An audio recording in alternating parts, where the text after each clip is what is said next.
दीपावली महालक्ष्मी की पौराणिक कथा।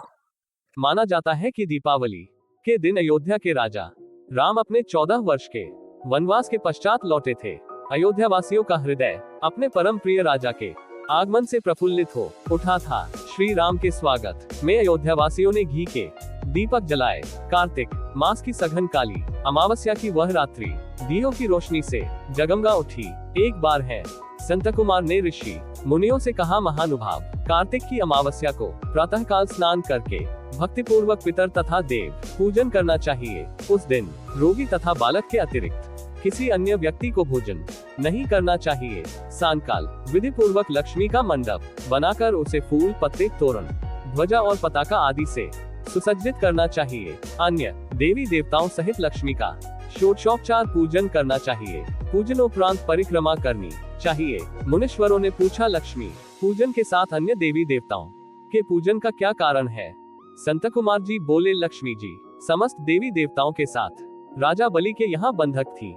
तब आज ही के दिन भगवान विष्णु ने उन सबको कैद से छुड़ाया था। बंधन मुक्त होते ही सब देवता लक्ष्मी जी के साथ जाकर क्षीरसागर में सो गए।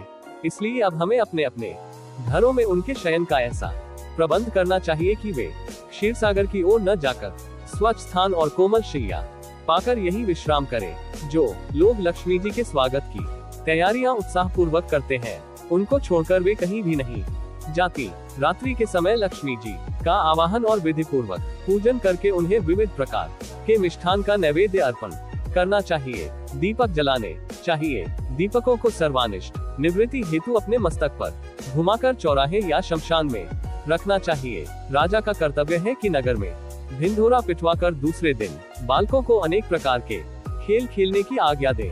बालक क्या क्या खेल सकते हैं, इसका भी पता करना चाहिए। यदि वे आग जलाकर खेले और उसमें ज्वाला प्रकट न हो तो समझना चाहिए कि इस वर्ष भयंकर अकाल पड़ेगा। यदि बालक दुख प्रकट करे तो राजा को दुख तथा सुख प्रकट करने पर सुख होगा। यदि वे आपस में लड़े तो राज युद्ध होने की आशंका होगी।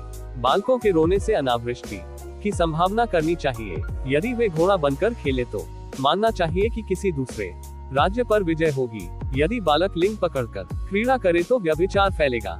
यदि वे अन्न जल चुराए तो इसका अर्थ होगा कि राज्य में अकाल पड़ेगा।